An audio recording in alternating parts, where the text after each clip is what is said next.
There's a version of me that I look back on now and I barely recognize. Not the broken version, the one before all of it. A man in his 20s with dreadlocks, living at festivals, reading everything he could get his hands on. Philosophy, religion, quantum mechanics, alternative thinking. I was genuinely fascinated by all of it. By the idea that we're something small and magnificent at the same time. And there's a power available to us if we are willing to reach for it. That goodness prevails, that we can call what we want into being. I believed that with everything I had, and then life happened, and I stopped believing it. And the distance between who I had been and who I was becoming was one of the most frightening things I've ever experienced. I want to tell you the full story today, not the version where I land smoothly on the framework and everything makes sense. The real one, because I think the real one is the one that might actually be useful to you. Welcome to the Lead World channel, where we explore the inner world of leadership, well-being, and what it means to build a business and a life that doesn't break you. My name's Trevor. I'd run a multi-award winning restaurant and cocktail bar, but I didn't come from a hospitality background. I built the business from the ground up, learning as I went, figuring it out in real time.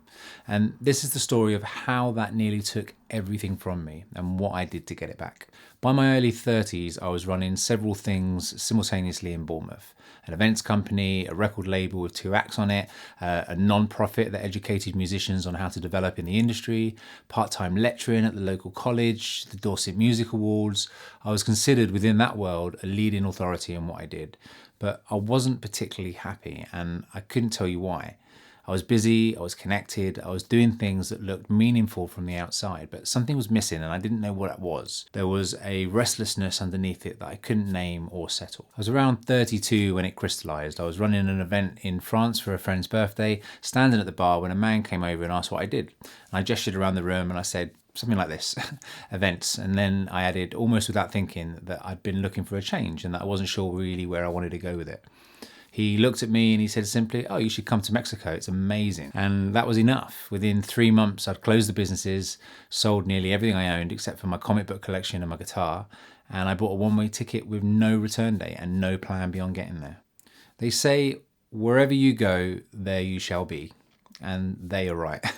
Mexico didn't solve anything. It just meant that I went through it all on my own without the distraction of familiarity. There were stretches that were lonely in ways that I'd not expected, and I retreated into myself a little bit. But I was also growing, connecting with life in a way that felt invigorating again. I worked as a dive master for 6 months. I worked on ranches in jungles, on sustained farming projects, and I helped run a hostel and a bar and a dive center on Lake Atitlan in Guatemala, one of the most beautiful places that I've ever been. I met people there that I count among the most significant of my entire life. They shaped me in ways that I'm still discovering. I was away for about 18 months in total, Mexico, Belize, Guatemala.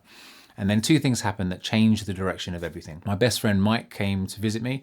We went out for food at a little local place, nothing fancy, just honest, simple cooking. And he looked around and he said, "There's nothing like this in Bournemouth." And he said it and then he moved on, but I couldn't. That thought sat with me for months. It grew quietly in the back of everything. It turned over and over until eventually it became something that I could not shake. I drew up an entire proposal on an iPad in a hostel and contacted a bar owner friend in Bournemouth to ask if the concept had legs. And he loved it. The second thing was a friend who came out towards the end of my time there. We spent the most extraordinary week together. She would eventually become my wife. And at the end of that week, I told her I had an idea that I was going to pursue, and I asked her if she would wait for me until I come home. And she said yes. If I'm honest, without her, Rocco just wouldn't exist. I know that with complete certainty, but I'll come back to that because that matters more than any other part of the story. I came home with nothing, no possessions beyond the comic books and the guitar that my parents had been looking after, no money, just an idea, an enormous amount of confidence, possibly a naive amount of confidence, and the unshakable feeling that anything was possible. Both my business partner and Siobhan had independently found the same venue while I was traveling, and that felt like a sign. It took 2 years from the point of coming home to open the doors. 2 years of funding applications, planning, refining, staffing, and everything that needs doing before a single customer walks in. I refused to take a job that would distract me from the goal, so I took work in a call center, something I could switch off from the moment I left and give everything else to building Rocco. There were several moments in those 2 years where I nearly quit entirely, where the gap between where I was and where I needed to get to just felt impossible. And every single time it was Shiv that got me through it. Focus on the big picture, she'd say.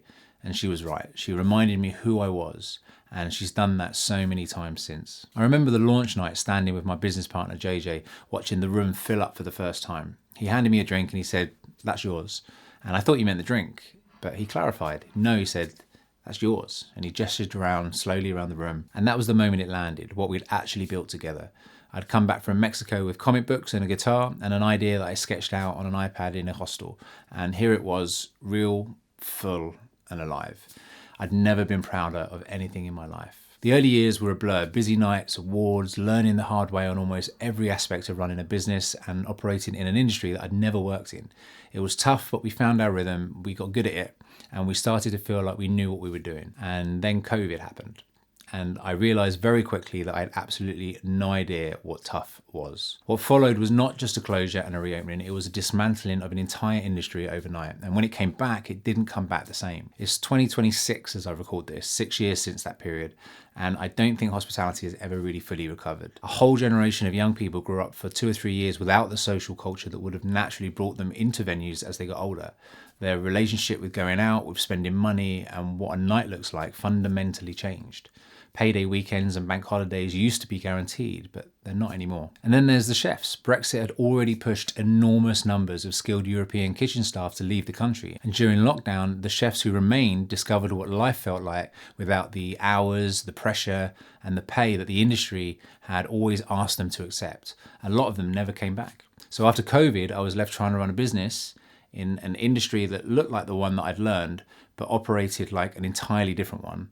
Customers that were unpredictable, staff that were harder to find and harder to keep, and costs were rising, everything felt unstable, and I was carrying all of it. It was around here that I started to lose my way. Before I go on, I want to share something with you because if any of this is resonating, you don't have to wait to the end of this video to do something about it. The Leadership Load scorecard is free and it takes 5 minutes. It looks at 4 areas of how you're currently operating and gives you a clear picture of where that pressure is building. It's not a test, it's a mirror, a way of seeing it before it gets to where it got to for me. The link's in the description, it's completely free. Losing my way didn't feel dramatic. That's the thing that nobody tells you. It felt like I was just getting on with it. I said yes to everything, I shouldered everything, I told myself it was my job, that it was what being an owner was all about, and slowly, without noticing it happening, I stopped looking inward at all. I became expert at something that sounds almost positive, but is deeply destructive. I became brilliant at moving straight from one problem to the next without ever letting a good moment land. We'd win an award, have a great service, get a brilliant review, and I'd already be 3 problems ahead before the good feeling had even existed. I didn't know I was doing it. I didn't know it was removing me from any sense of joy in the present moment, from my relationships and from my own sense of what I deserved or what I was capable of feeling. And by the time I realized that it was happening, I was just sad all the time and I didn't feel like me anymore. I remember one night in particular, a rare night off, I agreed to meet a group of old friends at the local pub, people I'd known for years, people who genuinely loved me. And I sat there completely submerged in anxiety, convinced I was one bad week away from total failure, convinced they could not possibly understand what I was carrying, looking around at them laughing and talking and thinking, they have no idea. Looking back now, I see it so differently. I was missing the gift of that moment entirely. They were giving me something precious and I couldn't receive it because the business had taken up every available space inside of me. I was not in control of my own thinking anymore. I'd become so self-involved in what I was carrying that I'd lost the ability to be present for the people who were trying to be there for me. That is what sustained pressure does when there's no structure around it and no one helping you to carry it properly. The physical toll came gradually and then all at once. I was self-medicating to switch off in the evenings. It destroyed whatever remaining structure I had. Late nights led to difficult mornings. I was trying to hold both together and managing neither. And the person I was showing up as at work was a version of myself I wouldn't have recognized just a few years earlier. A long-standing member of my team told me later that she had seen every version of Trevor over the years. I convinced myself that I was hiding the worst of it at work, but I was both taking everything on and letting things fall through the net simultaneously. I was not pulling people up when I should have been. I wasn't leading. I had at worst starting to feel like just another employee being dragged along by the weight and the momentum of something that I'd built but no longer felt in control of. I had forgotten what it had taken to create it, forgotten the 2 years in the call center, forgotten the iPad in the hostel, forgotten who I was when I believed anything was possible. And then one evening, alone in the restaurant before service, no staff was in yet, I was doing the most ordinary task imaginable, replacing tea lights that had burned out. kneeling down, swapping them down and one by one, nothing strenuous, nothing significant. And my breathing changed, my chest tightened in a way that I'd never felt before, and I couldn't explain. And I genuinely didn't know in that moment whether I was having a heart attack. And then without any warning at all, I just started to sob, not quietly, but the way you cry as a child when something is completely broken open and you've got no control out of it. I knew staff would be arriving soon, so I got up, I walked to the disabled toilet, I locked the door, and I sat on the toilet for 10 minutes until it slowed down enough for me to function. I messaged my general manager and I said I was ill and I just needed covering, and I went home. I didn't tell anyone, not even Siobhan, for a long time. I knew something was broken, but it wasn't yet a turning point. At my lowest, I was the opposite of everything I had once believed about the world. The person who had stood at festivals reading about quantum mechanics and human potential, who had genuinely believed in the power of creation and the goodness of the universe, that person felt so remote from who I'd become that he might as well have been living someone else's life entirely. I felt insignificant. I felt like the universe had turned against me, like I had no power and I deserved none. And the anger. I would have conversations with my wife, the most empathic and caring person I've ever known, and I'd get angry, not at her, at everything I was carrying, but it came out in her direction. And the worst part was that in the moment, I knew I was wrong, and that knowledge made me angrier at myself. And that came out at her again, and I hated myself for it. It wasn't who I was or who I wanted to be, and I didn't know what to do with it. She's never stopped believing in who I was underneath it all. She always said that she knew the best version of me and that I'd just gotten distracted and lost my way. And that belief held by someone else when I couldn't hold it by myself is something that I'll never be able to fully repay.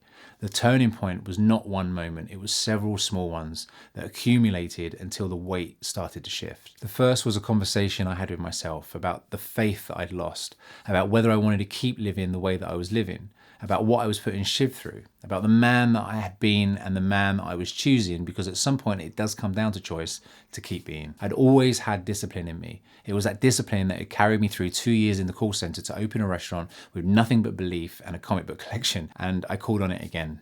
I forced small changes, a morning routine that I protected before anything else could claim that time. It gave me my power back before the day had a chance to take it. And that was a single biggest shift. Simple, unglamorous, transformative. I started 3D printing and painting models. And that sounds like a trivial thing, but it wasn't. It gave my brain somewhere to go that had nothing to do with work or pressure or identity.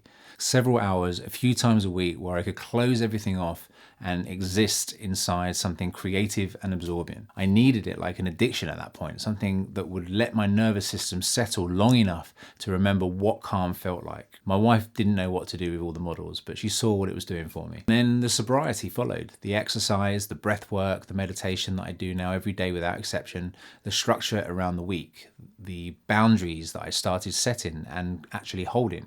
All of it built slowly, one layer at a time. And then one afternoon, I stopped the car in a supermarket car park and I turned to Shiv. I told her I was sorry for the dark few years, that it couldn't have been easy living with who I had been, that I felt like I was coming through it and I needed her to know that and to say thank you. And she broke down in tears and she told me how hard it had been. And we both cried in a car park outside a supermarket. And it was one of the most important moments of my life. I had made a decision that day that I didn't want to be the kind of person who thought it was acceptable for the woman he loved to carry the weight because of him, and I've not looked back since. We moved Rocco last year to a smaller site, a fraction of the overheads, a tighter, more considered version of what we'd built, without the scale that had become unsustainable. The weight that lifted from that decision has been remarkable. It feels like a family again, I understand it, and I trust the people around me. And the work I do now, the coaching, the consultancy, this channel, this video, all of it came from that period. From learning everything, I now share the hardest possible way. I do not work with people because I have it all figured out. I work with them because I remember exactly what it felt like to be completely submerged with no idea that another way existed. And I want to be that person who shows them it does. Because when I was in it, I felt completely alone in it. And isolation makes everything heavier than it needs to be. If any part of this story resonates, please reach out.